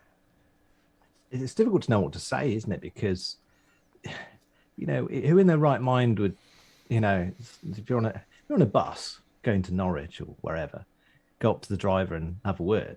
But you're on an aeroplane. Yeah, who in the right mind would enter the cockpit and sort of want to give the captain a piece of their mind? And it's just crazy. And some might say, well, I believe it was on the ground, wasn't it, when they'd diverted somewhere else? You know, but the fact of the matter is, somebody gets in there with ill intent. You know, anything could potentially happen, and well, somebody's got to make sure it doesn't get that far. It's pretty. I don't know. It's pretty shocking, isn't it? I'm the same, really. I'm torn. I mean, to us, it would be shocking to see that situation, but then the highest level security breach that we have in aviation is attempted access to the flight deck. Like Peter says, on the ground, so you could argue that it's slightly less, but still, you know, they didn't seem to be put off by the fact that he had a gun drawn, did he? So it looks like it's quite a hostile situation. What would have happened if that air marshal wasn't on board? They would have probably been trying to hammer into the flight deck, I guess. Not that they would have got in, but it's, you know, the captain's in charge and he's behind a door with everyone trying to smash it down. It's very hard to take control of a situation from behind a bulletproof door, isn't it? Richard So- Adams actually says in the chat room, surely if the door was shut, they couldn't get in anyway. Correct. Which is correct. Yeah. Yeah. But like I say, the flight deck can't get out to deal with the situation and wouldn't probably want to get out in that sort of situation either. It looks like it's something that's just got very out of control, doesn't it? Well, you could always do what Tex Johnson done in that 707 many years ago. Remember? Peter, do you remember? I'm trying. Remind me. My Tex great old, Johnson done the barrel roll in the 707. Oh yeah. On the ground. Yeah. Well, yeah, wait. This is true. Yeah. I think I'd just use the escape ropes and jump out the flight deck windows, and then when they finally broke in, there'd be no one in there. It'd already gone. Bit harder for you in the air though, Matt. I think you'd have to. Yeah. Mind you, I suppose you could always slow the aircraft down to sort of, nearly stall speed, open the window and just jump out anyway. Yeah, exactly. Yeah, with your But this was parachute. on the ground though. This situation, wasn't it? That was on the ground. Yeah. Yeah. Obviously, Right. we all know you've got hidden parachutes up there, Matt. Of course. Yeah. Exactly. Richard, same mind as me. Window rope. He's put question mark. Exactly. Yeah. There we go. Well, we are going to move on from the commercial then for this week, because we've still got loads to get through on the show this week. And we're going to go on to our Caption This, just for fun. Now, those of you who follow us on social media, on the Facebook, will know that every Wednesday, hopefully, if I remember, I put a picture up on Facebook for you to comment on and give us your wittiest comments on your captions to make the team laugh, and we'll read them out on the show. So this week's picture, which will come up on the screen right now, there we go. Matt, would you like to comment on what this particular picture shows for the audio viewers? Okay, so we've got an aircraft tipped up on its tail, so it would look like it's a cargo aircraft that's out of balance, and having fallen off of the loading dolly, scissor lift is an SUV, as our American listeners say, or a 4x4 that looks like it's been in better days. It's been dropped from up by the cargo door. You see quite a few incidences of these. Some of you may see when cargo aircraft are loading, particularly 747, some of these big aircraft, they actually have like an acropole jack that goes up on the tail so that while they're loading, it doesn't tip up. Something similar has happened on this one. Someone forgot that here, I think. Yeah. So we've had some comments on the Facebook page, and I'll start with the first one. We've got a few here to read. So the first one comes from Michael Clark. He says, "Hello, this is Jeff with Acme Freight Services. We've been trying to reach you about your car's extended warranty." Like that one. Next one. Matt, do you want to take the next one? Yeah, as he frantically looks at his show notes. Yeah, where are they then on the show notes? It's on the caption. It's just after the commercial. Unless, honestly, you wouldn't think this is live, would you, people? I know, yeah, exactly. Got it, sorry. If everyone could pull down on the tail, please, I'll be able to drive out of this tight spot. That's from Gary Foreman. Well done to you, Gary. Peter, do you want to take the next one? This is from Darry. Warning: object on the rearview mirror may actually be bigger than this. I like that one. I've seen that one as well. Next one comes to us from some geezer called Armando Carrion. Not exactly sure which owner will be madder. I see. Yes, I like that. I think the cargo plane is going to be a bit more money than the SUV. I think actually. Matt, do you want that next one? Yeah, go around, FOD on the runway, and that's from Stuart. And Peter, you got the last one. Yeah, from James. Oh yeah, that's where I parked my car. No, the worrying thing is if the car like slid forward slightly, and then the aircraft moved back onto its nose wheel, that would be a whole more different ball game altogether. Big headache. Yeah. And I'm just reading the comments in the chat room. Alan White says lack of experienced staff in the aviation industry is getting worse every day. And Richard Adams says you can always go around. Very true. Like that one. That's quite a good shot, actually. And that is that's not an actually staged shot. That obviously actually happened. Unbelievable. And I'm going to guess that's a 7.4, I would have said, with the central gear on the body. And I'm wondering if, try to guess, being an investigator here, I reckon they reversed the vehicle off, and then as it's come off, obviously the weight has come off the aeroplane, and then it's tipped up as they're reversing off. Would be my guess. Could be, couldn't it? Yeah. Yeah. All the load at the back. Yeah. Yeah. That's right. Whoa. Anyway, there'll be more next week on our Facebook page. So if you are over on Facebook, if you haven't already, give us a follow on there. Make sure you give us a follow on Facebook. And then next Wednesday, hopefully, if I remember, there'll be another picture up on there for you to leave your comments on our Facebook page. So on the caption list. So look out for that next week. So we are going to go on to some military news next. So if everyone is ready. Lost up buggies 13550 Angel 16 heading 340. Okay. 108 buggies.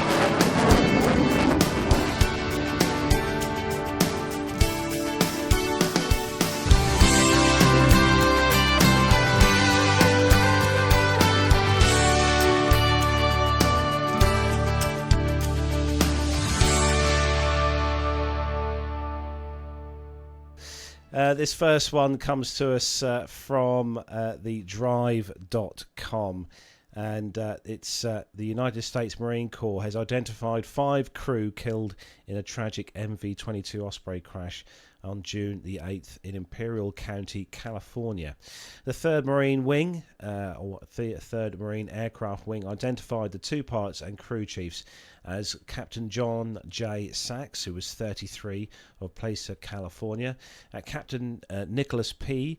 Losapio, 31, of Rockingham, New Hampshire, Corporal Nathan E. Carlson, 21, of Winnebago, Illinois, and Corporal Seth D. Rasmussen, 21, of Johnson, Wyoming, and Lieutenant Corporal Evan A. Strickland, who was 19, of Valencia, New Mexico.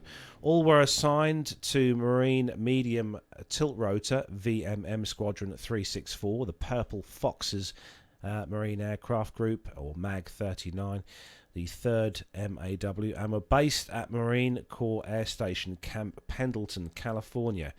The wing released a statement from VMM 364's commanding officer, Lieutenant Colonel John C. Miller. He said, "It's with the heavy hearts that we mourn the loss of 5 Marines from the Purple Fox family," Miller said. "This is an extremely difficult time for VMM 364, and it's hard to express the impact for this loss has had on our squadron and its families." Though the Navy has called a pause, there has been nothing connecting the crashes. Commander Zach Harrell, San Diego-based spokesman for the Naval Air Force, has told the New York Times. He said if there's anything that comes out of the investigation that determines there's a link, that will be addressed immediately, he told newspapers. Such a safety pause has been taken place before, Harold told the Times, usually after there had been several crashes in a short period of time. The Air Force has also recently experienced its own mishaps involving 3 F-16s in separate incidents. The South Dakota Air National Guard's 114th Fighter Wing owned both aircraft. The first incident took place on the 11th of May when an F-16 aircraft assigned to the unit went off the end of the runway 15 at Joe Foss Field in Sioux Falls after returning from what the 114th Fighter Wing statement described as being a routine training mission. The second incident took place about 2 weeks later on the 31st of May when an F-16C aircraft assigned to the 114th Fighter Wing experienced what appeared to be a very similar landing mishap. The Air Force is currently investigating both Air National Guard mishaps with independent safety investigation boards, Rose Riley, an Air Force spokeswoman, told the War Zone last week.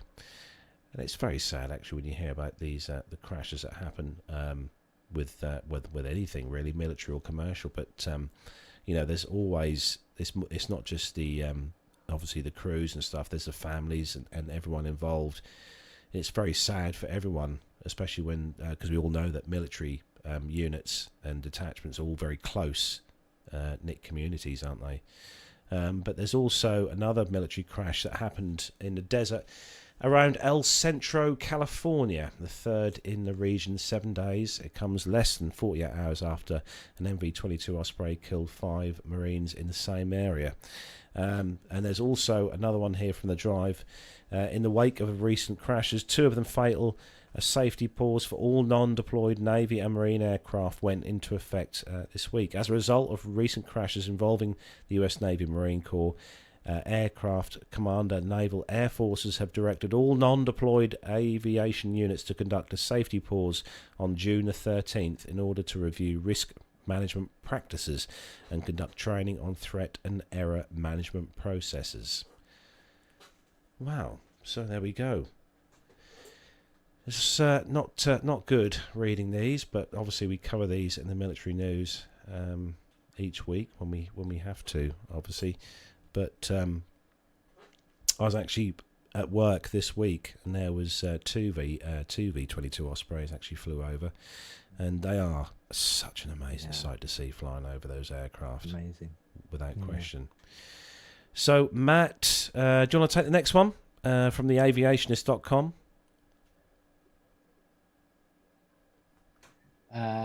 Yeah.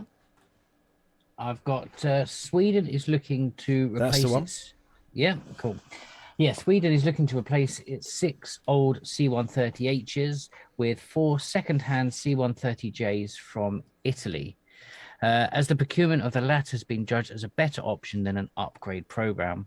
While this has not yet been officially confirmed from the two countries, Air Forces Monthly reported the news after an interview with the Swedish Air Force Chief of Staff. We are buying the first 2 from the Italian Air Force, which will be modified at a later stage, says Major General Carl-Johan Edström. We hope to acquire 6, and the second pair will also come from Italy. So replacing all 6 C-130Hs with 6 C-130Js. In fact, it is being reported that the Italian government has put 6 C-130s on sale. Before the decision to completely replace the C-130H fleet, Sweden has been looking at ways to upgrade the aircraft currently in service. However, the upgrade program would have reduced the number of the operational aircraft for the time being. We decided not to modernize our C-130Hs because it meant the fleet numbers would drop for several years while they were away being modified, which would take 6 to 9 months at a time, said Major General Edström. According to AFM's interview, the first 2 aircraft might be delivered already next year, while the complete replacement of the C-130H fleet might happen by 2025. The acquisition of the C-130J has been judged a perfect choice by Major General Edström. It's a great decision to go for the C-130Js. They can fulfill the needs of the Special Forces, Army, and Air Force. It's the perfect design for the armed forces. The Aeronautical Militaire received 12 C-130Js and 10 longer C-130J-30s, which were delivered between May 2000 and February 2005 and assigned to the 46th Brigata Aerea, the Air Brigade, at Pisa airports. Several of these aircraft are reportedly in storage, with Scramble reporting at least 3 aircraft noted stored at Pisa and around 5 aircraft at the Venice Tessera airport. The numbers seem to add up with the reports about the 6 aircraft being up for sale. So yeah, pretty good workhorse. The C-130s, aren't they? Land anywhere, pretty much. So yeah. Excellent. Thank you for reading that. I'm sitting here trying to cool down. It is so hot in this studio, like you would not believe. Peter, you've got story number 2 on there on the military segment. Story number 2. Is this the F-35s, Germany? The right one? Yeah. Aviationpros.com.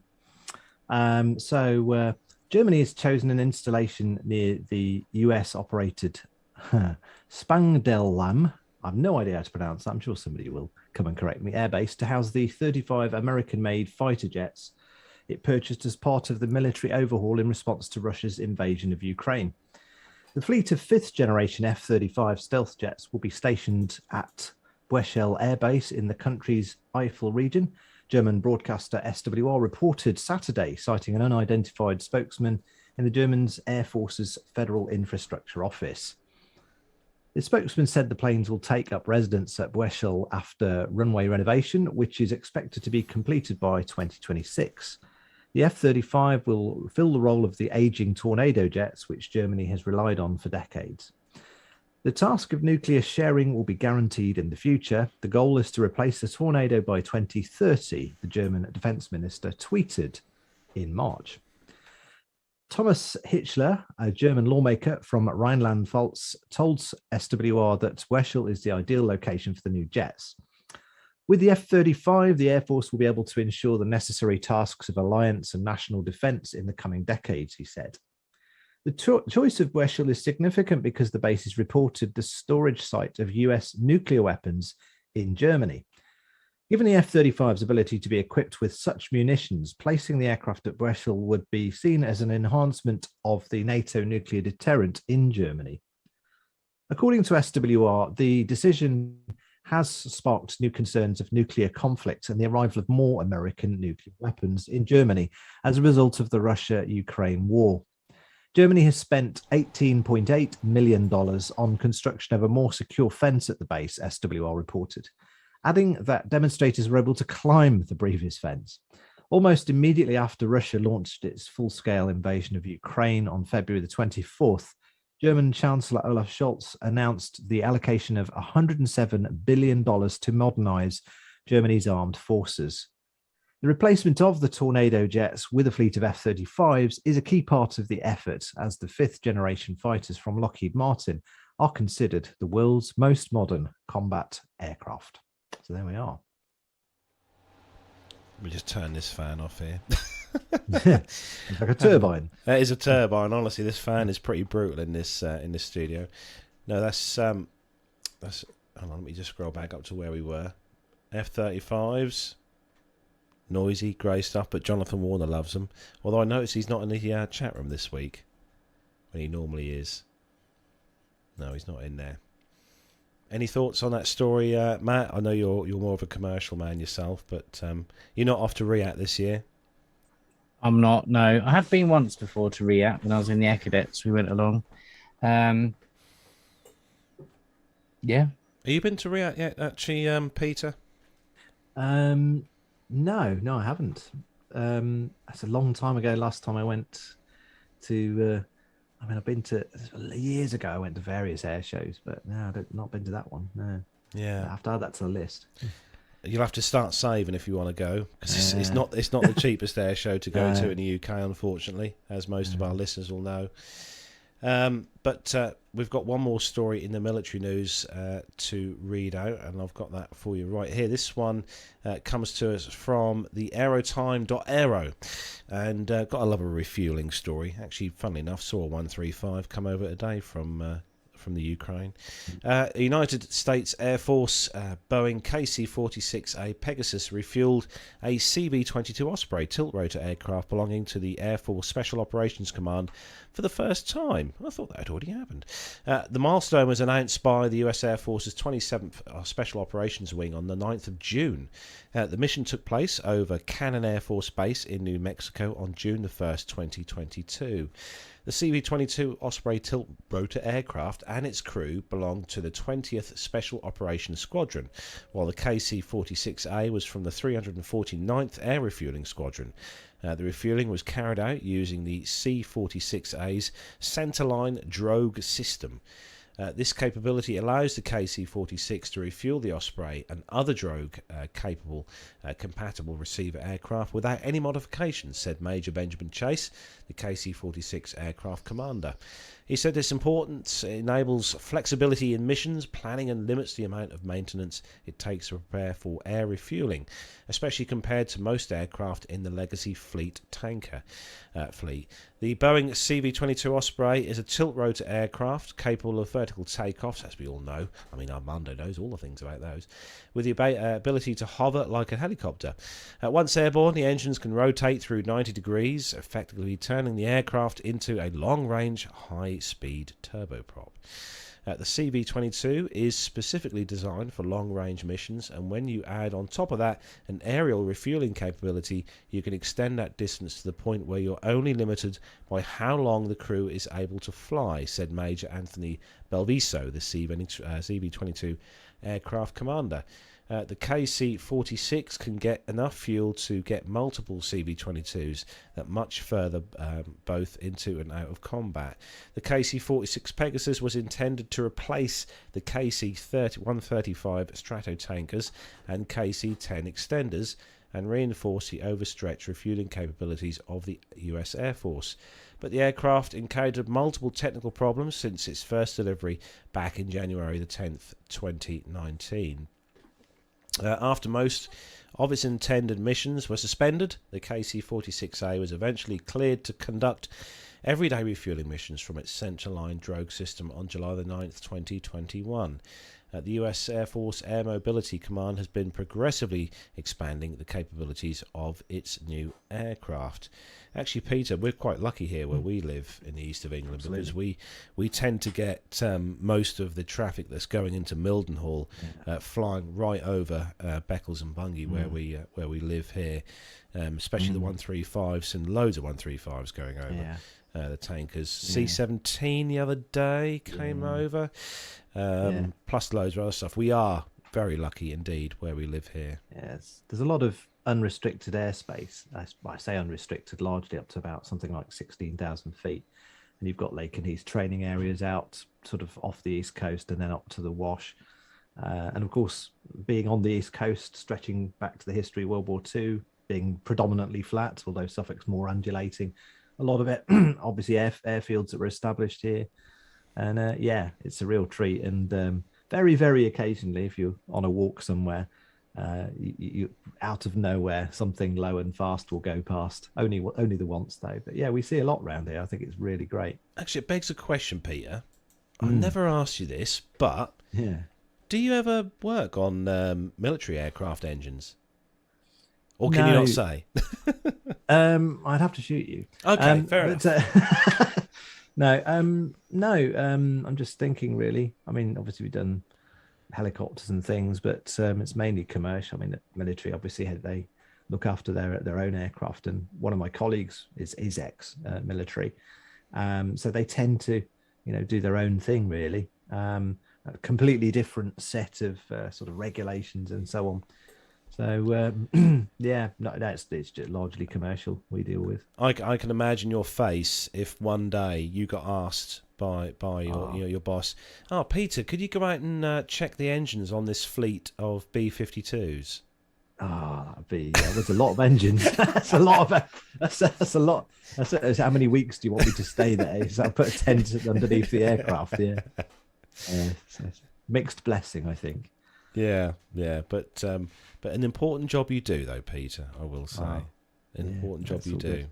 And for those of you who were at the 400th, you'll know exactly what Peter does, because he gave a really good talk on it. And if you haven't seen it yet, you can go back on our YouTube page, on our history, and watch the 400 show on there, where Peter gives a very in-depth talk on the job that he does with borescopic inspections on engines and all the other fantastic things that he does with aircraft engines. So check that out on there. Now, earlier on the commercial segment, we missed a story out. I was so flustered and hot sitting in here because it is still 30.6 degrees Celsius in his studio in here, but we missed a story out. Now, Peter, you've got this story to read, and it's from 1 Mile at a Time. This is amazing. I mean, those of you that watch the show will know that I've got an office at home filled with various pieces of aircraft. But Peter, this is something I think that you would. I think you'd love this. Yeah. So Delta Amex are made from retired Boeing 747, so something you can have in the wallet there, which is direct from the aircraft. So Delta and American Express issue several co-branded credit cards, and for a limited time, the most premium card, or premium, in the portfolio is getting a special design. Specifically, Amex and Delta have teamed up to offer a credit card made from a retired Delta Boeing 747. Wow. The card is created with 25% metal from the retired Delta Boeing 747 with the tail number 6307. This is available to those with the Delta Sky Miles Reserve American Express card between June the 16th and August the 3rd, 2022, while supplies last. Those who apply for the card now have the option of requesting this card design. Very smart. Existing card members can request this card design either by phone or online. If you want to make the request online, go to Account Services and then Replace Card, and you should see this option listed. This particular plane was in service for over 27 years, operating over 14,000 flights, spent over 116,000 hours in the air, and flew around 68 million miles and carried more than 4 million passengers. So there you go. Something interesting to add to the wallet. Or add to my my collection at home. Yeah. I love this idea. Pieces. It is good, isn't it, Matt? The only thing that disappoints me is it's made with 25%. So is it melted down and then mixed with other metal? Because that's not the same as, you can buy those plane tags. If it was like that, an actual piece of the fuselage, but I don't know, that would be potentially a bit disappointing. But I love the idea. I love it. Actually, on the note of the tags, you've just reminded me. Actually, a few episodes back, we had the guys from Doors to Manual on the show. Do you remember we had those guys on from Doors to Manual who got the bits off the TriStars and the VC10 over at Brunton? I was going to say broke your bank balance. Broke my bank. Yes, they did. They did. What should I say? Tarnish the air slightly in the house for a few days at home. But on that note, actually, the guys very kindly gave us a promotional code to use on their website. And if you haven't already used it, it is still valid for you to use. So if you are thinking of getting yourself, I've just noticed actually looking on here, they've got some tags now from a Royal Air Force A400M, the Atlas A400M. ZM403. The code still works. If you want to get 15% off, just use the code and just type it in capital letters, Plain Talking 15. That's Plain Talking 15. PLANE Talking 15, and that code still works on there, and you can grab yourself a little cheeky discount on some bits on there. I know quite a few of the community, the PTUK community, have been treating themselves to various parts, and I totally accept no responsibility at all for any things that happen at home when the wives find out, or husbands. But have you had a look on the website yourself, Matt? I have, yes. Yeah, there's lots of. I shouldn't really come on here. It's just too dangerous. Have you seen the? I suppose you've seen the website, Peter. They got goodie bags now as well. I've seen it, and I've also traveled around, and there's quite a lot of places that are doing things like this, spare parts, and like that. Look at that. It's been sat here for far too long. Oh, that I'll tell you where that would look nice, Peter. Who can guess what that is in the chat? No, just keep it clean, please. Is that divorce proceedings for me? Well, no, I'll bring that round at some point. But there's a number of people scrapping aircraft, and if I had a lorry, oh man, I'd just go and fill it up with all the stuff, bring it back here. So a front end of cockpits as well. I think there's a company in Wales selling front end of an A320 if you can squeeze it in your garage. And I saw a coffee table. I don't know if I sent it you, Carlos, with the throttle quadrant for the A340 on it and the engine start. Amazing. I know that I think the guys over at the Plane Reclaimers, again, we had those guys on the show a while back. I think they do cut off top sections to make into like a shed at home. So you've got the bank of windows and then the curved section, a bit like a sort of Nissan hut kind of thing. And you can get those delivered and turn those into a shed. I mean, if I had the room, how much trouble I would get in. The there's Airbnb, isn't there, as well? You can stay Yeah. in a 747 or an Airbus or whatever. Yeah. We could go on forever here, spending money in our virtual heads. But yeah, the code still works, guys and girls, if you're watching and listening. So get yourselves over there and grab yourselves a little cheeky bargain. I did grab myself, as you know, I grabbed myself a TriStar window. I also grabbed a tag as well, which is quite good to go with off the aircraft, which is also really good. But yeah, it's one of those things that if you are an aviation enthusiast and you've got the space and you've got a few quid land behind the back of the sofa, there's just so much choice.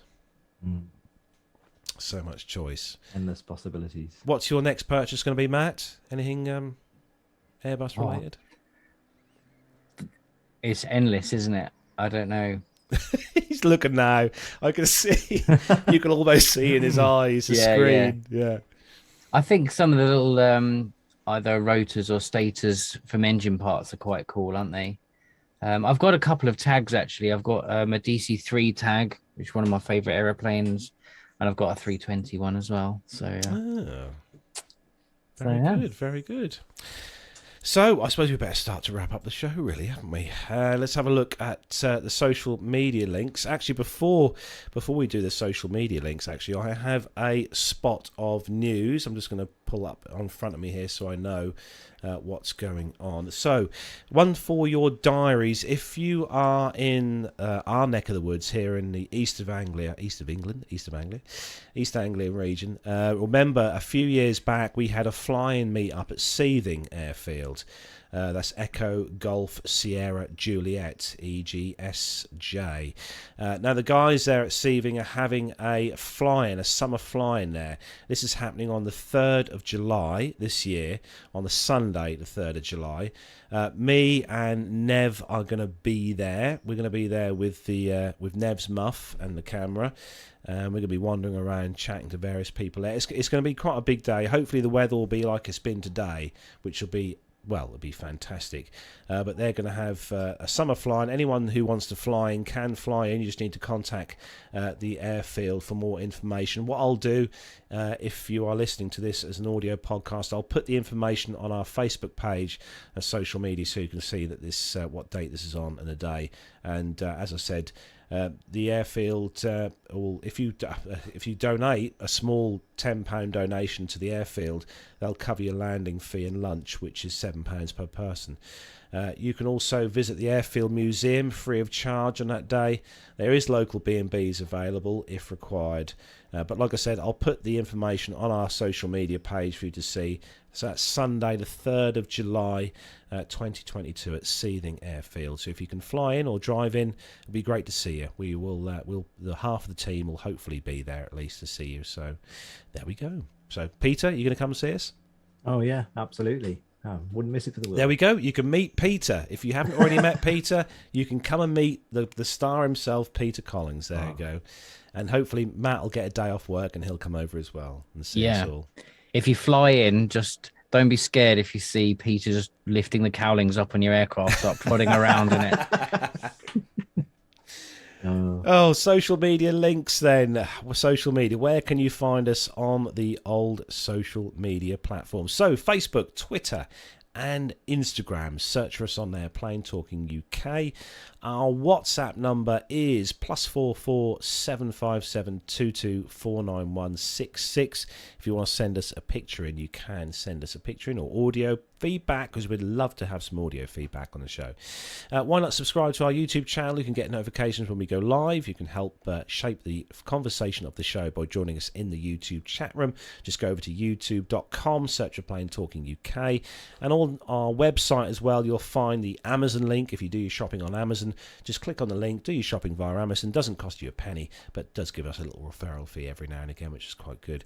And also the links are on our Facebook website as well for the shop. If you haven't already purchased yourself one of our fine PTUK t-shirts and also one of the mugs as well, you can find those on there, along with links on how to become a Patreon of the show and a PayPal donator on the show. If you've got a spare few shekels, pounds, pence, dollars, shillings, anything really behind the sofa, you can send them via Patreon and PayPal. We really would appreciate that. So that is about all we have got time for on the show this week, episode 415. Going to say a massive thanks first to Matt for joining us on the show tonight. So thanks, Matt, for coming on tonight's show. It's been great to have you on as always. No worries. Absolute pleasure as always. And also to you, Peter. Thank you, Peter. An absolute pleasure as well as always. And I hope to see you very soon with a pitot tube. Thanks for having me, guys. Lovely to work with all of you. Excellent. So have we got time for a quick round robin? We have. What are you up to next week, Matt? What am I doing? Flying, basically. That's full schedule. I'm off to Ibiza tomorrow. I did Tel Aviv yesterday. We have a rest day after Tel Aviv, so I was off today. Just busy. More of the same, which is good. Excellent. Peter, I'm going to guess you're going to be in 14 different European airports next week. Probably a bit of boroscope training, possibly a little bit of hard landing checks. There's been a few of those knocking around, and maybe a bit of DIY. Oh, but I don't know. I like that. And you can come around and see me for a beer. Absolutely. Excellent. So that's it then, guys and girls. Thanks to everyone for joining us tonight. And a big thanks to all our audio downloaders of the show as well. Thank you to you all. And we'll hopefully, fingers crossed, touch wood, everything else crossed, we'll have all the team back next Friday on the show. So from me, Carlos here, actually in the PTUK studios, and from Peter and from Matt, have a great weekend. Enjoy the sun. And we'll see you next Friday. Goodbye, everyone. Bye. Bye.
You know what? If anyone ever says Matt does nothing on this show, I'll poke them with a very sharp prodding stick and a pitot tube and everything else that's pointy in this thing. Because honestly, doing this in here on my own, and bear in mind I have actually had John doing a vast amount of stuff in the background tonight via the realms of the interweb. It is blooming hard work, especially when it's hot.